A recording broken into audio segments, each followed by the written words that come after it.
আজ সকালে চুল কাটার পরে বাসায় ফিরতেছি, হঠাৎ কোন হারামি যেন একটা ধাক্কা মারলো। সোজা গিয়ে একটা মেয়ের উপর পড়লাম। মেয়েটা বলল, এই যে চোখে দেখতে পারেন না?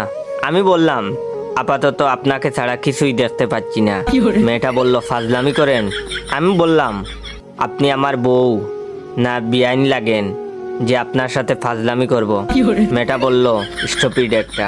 আমি বললাম, আমার মাও তাই বলে। মেয়েটা বলল, অমন হাঁ করে কি দেখছেন? আমি বললাম, দেখছি না, ভাবছি।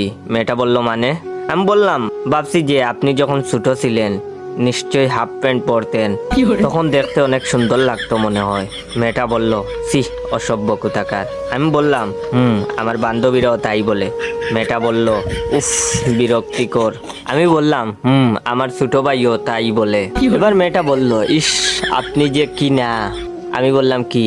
মেয়েটা বলল, হারামি একটা। আমি বললাম, আমার বন্ধুরাও তাই বলে। মেয়েটা বলল, উফ, ইডিয়েট একটা। আমি বললাম, আমার স্কুলের ম্যাডামও তাই বলে। মেয়েটা বলল, ফালতু। আমি বললাম, জানি তো, অনেকেই বলে। মেয়েটা বলল, আপনাকে এসব কথা যে বলি আপনার গায়ে লাগে না? আমি বললাম, না, শুনতে শুনতে অভ্যাস হয়ে গেছে। মেয়েটা বলল, ইস, আচ্ছা, আপনাকে মানুষ বলেনি এমন কোনো কথা আছে? আমি বললাম, হ্যাঁ, আছে তো। মেয়েটা বলল, কি সেটা? আমি বললাম, আমাকে আজ পর্যন্ত কেউ বলেনি যে তুমি খুব ভালো। এবার মেয়েটা বলল, ও আচ্ছা, তাহলে আমিই বলছি, ভাইয়া আপনি খুব ভালো।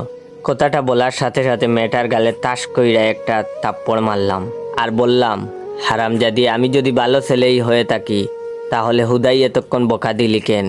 মেয়েটা আর কিছু বলল না, চুপচাপ বেক্কেলের মতো দাঁড়িয়ে বেহুশ হয়ে গেল। তখন আমি তার পার্সটা চেক করলাম। চেক করে দেখি অনেক টাকা। যেহেতু মেয়েটা আমাকে বাইয়া বলেছে, তাহলে ওর পার্সেও আমার হক আছে। তাই আমি টাকাগুলো আমার পকেটে ঢুকিয়ে আস্তে আস্তে করে ভদ্র ছেলের মতো আমার বাসায় চলে আসলাম।